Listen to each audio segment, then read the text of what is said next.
दोस्तों, सऊदी अरब ने बिगुल बजा दिया है। वो संकेत दे दिया कि हमें सावधान हो जाना चाहिए। अमेरिका और यूरोप में तो हम भारतीयों के लिए खतरे की घंटियां बज चुकी हैं कि go out Indians, get out Indians, get lost Indians, ये सारी चीजें कई देशों से निकल कर आ रही। अभी तक आसरा था कि ऐसी आवाज गल्फ कंट्री से नहीं उठी, लेकिन उसका पहला संकेत आ गया।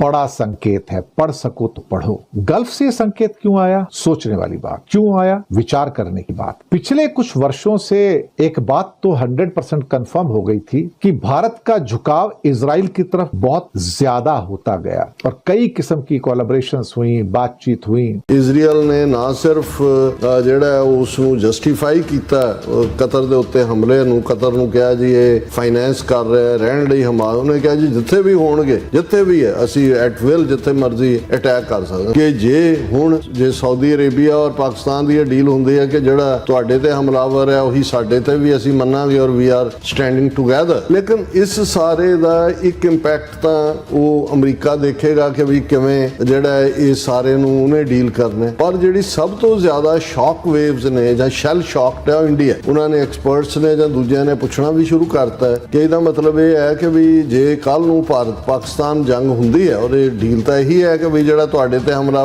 ਵੀ ਸਾਊਦੀ ਅਰੇਬੀਆ ਦੀ ਫੌਜ ਵੀ ਆ ਕੇ ਲੜੇਗੀ। ਹੁਣ ਭਾਰਤ ਤਾਂ ਸਾਊਦੀ ਅਰੇਬੀਆ ਨੂੰ ਕਿੰਨੀ ਦੇਰ ਤੋਂ ਇਹ ਕਹੋ ਵੀ ਪਸਮਾ ਰਿਹਾ ਸੀ। Highest civilian award Saudi Arabia ਨੇ ਮੋਦੀ ਨੂੰ ਦਿੱਤਾ। ਜਿਸ ਦਿਨ ਇਹਨਾਂ ਨੇ ਪਹਿਲਗਾਮ ਜਿਹੜਾ ਫਾਲਸ ਫਲੈਗ ਆਪਰੇਸ਼ਨ ਕੀਤਾ ਇੰਡੀਆ ਨੇ 22 ਅਪ੍ਰੈਲ ਨੂੰ, ਉਦੋਂ ਮੋਦੀ ਸਾਊਦੀ ਅਰੇਬੀਆ 'ਚ बैठा है क्योंकि करना इन्हों ने ही सी, पर प्रभाव देना चाहते सी। देखो जी पाकिस्तान ने किया, मोदी साहब तो सऊदी अरेबिया की मेजबानी मान रहे। हम सिर्फ नाम के लिए कहते रहे कि हम 2 नेशन थ्योरी में विश्वास रखते हैं, लेकिन हमने कभी भी इजराइल को गजा के अंदर अत्याचार के लिए, जेनोसाइड के लिए, नरसंहार के लिए हमने उसकी आलोचना नहीं की। हमने एक बार भी हमने आलोचना नहीं की कि जो इजराइल कर रहा है वो गलत कर रहा है। हम बस इतना कहते थे कि इजराइल में मानवीय संकट है, वो हल होना चाहिए, लेकिन ये नहीं कहा कि इसके लिए इजराइल जिम्मेदार है। भुखमरी से लोग मर रहे हैं गजा के अंदर, इंडिया कुछ नहीं बोल रहा है, दुनिया देख रही है इसको। कर तो एक्चुअली गल्फ नेशन वाले भी कुछ नहीं रहे पैलेस्टाइन के लिए। सऊदी हो, बहरीन हो, यूएई हो, कतर हो या बाकी लोग, वो भी कुछ नहीं कर रहे हैं। कतर वाले थोड़ी बहुत बातचीत कर लेते हैं, लेकिन कतर वाले तो पूरे अमेरिकन हैं, वो तो गल्फ वाले भी नहीं है। ये ठीक है कि पिछले कुछ समय में हमारा गल्फ के साथ ट्रेड बढ़ गया थोड़ा सा, लेकिन ट्रेड के साथ शक भी बढ़ गया कि क्या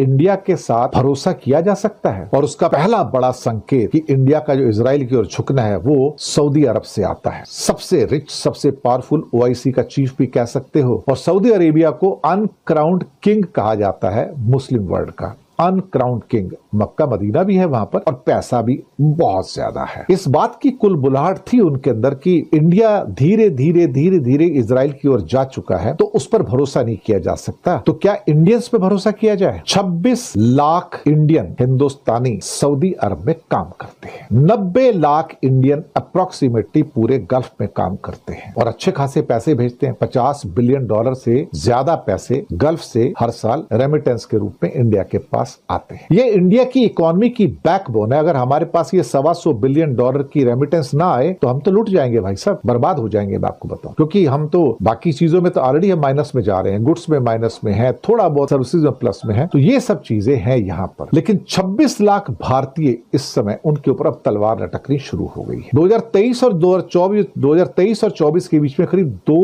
लाख इंडियन वर्कर्स बढ़ गए। मोदी जी ने 3 बार वहां का टूर किया सऊदी का, उनको सर्वोच्च सम्मान भी मिला, ऐसी बात नहीं है उसका, लेकिन वो जो एक माइंड में एक गंठी थी ना, एक गांठ बंधी हुई, वो गई नहीं। और अल्टीमेटली सऊदी और पाकिस्तान की डील ने ये बता दिया कि भाई सऊदी किसके साथ खड़ा है। हमारे अखबार, हमारे चैनल्स एक ही चीज, एक ही रट लगा के बैठे रहे कि पाकिस्तान के पास कुछ नहीं है, वो कटोरा लेके मांगने जाता है, उसकी झोली खाली है, उसकी झोली में कुछ नहीं है। लेकिन अल्टीमेटली स्ट्रेटेजिक जो पार्टनरशिप है वो तो सऊदी के साथ पाकिस्तान ही कर रहे हैं। और पाकिस्तान को स्ट्रेटेजिक पार्टनरशिप अमेरिका भी देता है, चाइना भी देता है, टर्की भी देता है, अजरबैजान भी देता है, बाकी मुल्क भी देते हैं। हमारे साथ कोई नहीं रहता, जबकि हम पावरफुल इकोनॉमी है। तो उसकी गरीबी, उसकी गुर्बत पाकिस्तान की, लेकिन डिप्लोमेटिकली उसको बहुत सपोर्ट मिल रहा है यहाँ पर। लेकिन एक खतरा आ गया अब 26 लाख वर्कर के ऊपर, 26.5 लाख वर्कर के ऊपर जो सऊदी में काम कर रहे हैं, कि क्या इतने सारे हिंदुस्तानियों को नौकरी देना जरूरी है, या फिर उनको नौकरी देना जरूरी है